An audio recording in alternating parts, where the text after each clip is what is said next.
warahmatullahi wabarakatuh. Saya Razani Hanum binti Muhammad Nur.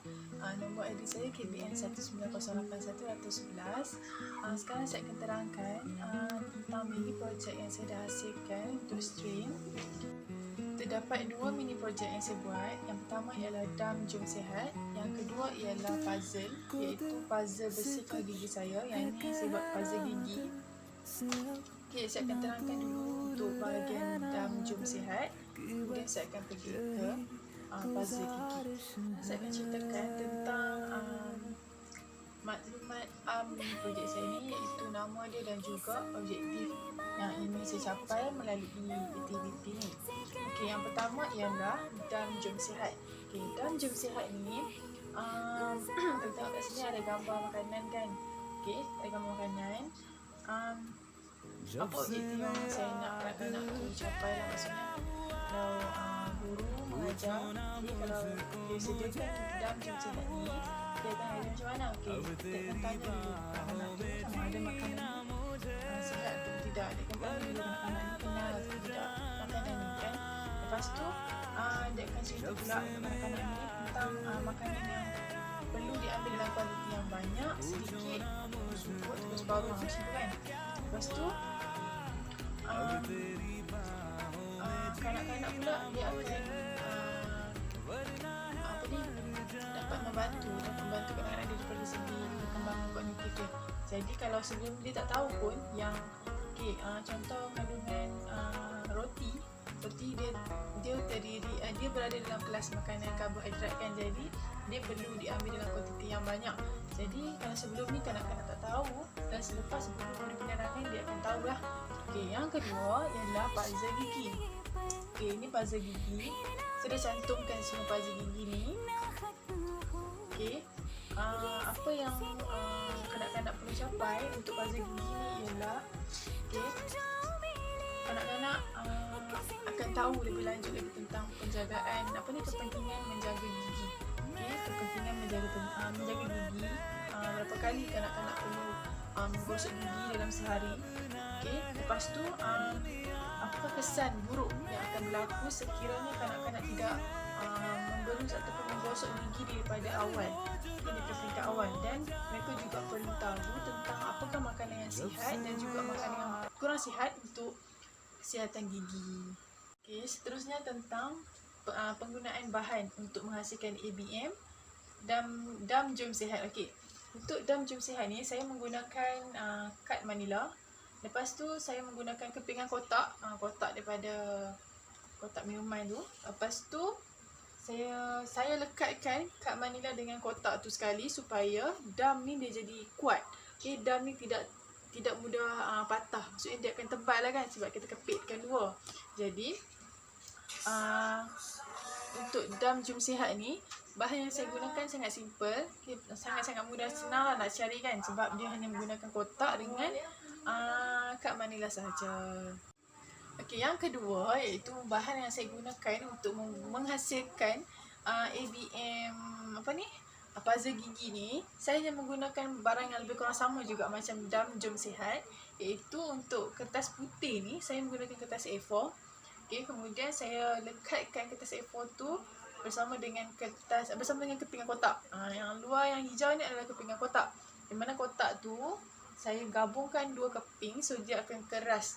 Dan kenapa saya mewarnakan dia, satu untuk dari segi tarikan kanak-kanak, yang kedua kalau kita mewarna dengan color air, dia akan membantu untuk ABM tu lebih keras.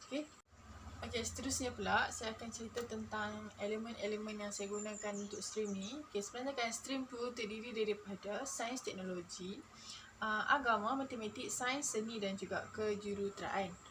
Stream tu sendiri adalah untuk ke-6 elemen tu lah. Elemen yang pertama ialah elemen sains teknologi. Contoh untuk Dam Jom Sihat ni, elemen sains teknologi, Dam Jom Sihat dan juga puzzle gigi ni, elemen sains dan teknologi ni, contohlah macam saya gunakan untuk penanda pada dam ni kan, sebab dia ada bunyi tau, penanda dia ada bunyi. Kalau tidak dia kata kosong je tapi dia ada bunyi. Lepas tu yang kedua ialah dari segi agama. Okay, kalau tengok dam saya ni ada 20 je. Sampai nombor 20 je. Tapak 20 je. Sebab apa saya pilih 20? Sebab dia bersamaan dengan sifat 20 Allah.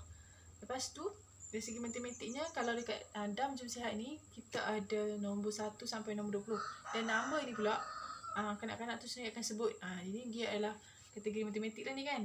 Lagi satu, sains. Sains untuk dam ni, kalau kat belakang ni kita ada soalan tau. Dan semua soalan ni adalah soalan sains.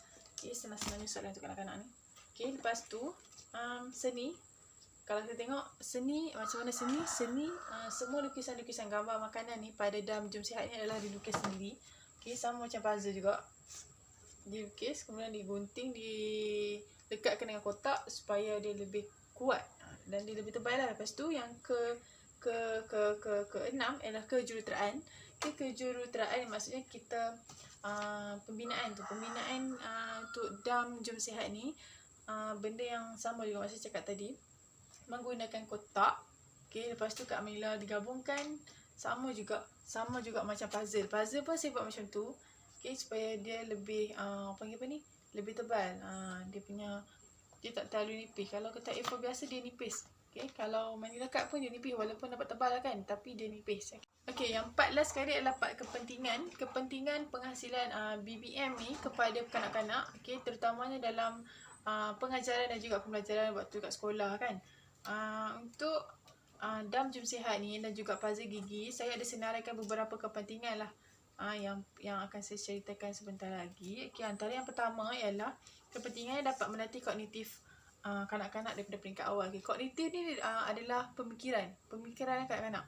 Okay, kalau lah macam dam jom sihat ni, kalau sebelum ni dia tak tahu pun makanan mana yang perlu diambil banyak sikit, lepas tu penjagaan gigi kan, ataupun dia buat macam biasa je. Lepas tu dia akan melatih kognitif daripada macam mana bila kita tanya dia soalan. Okay, contoh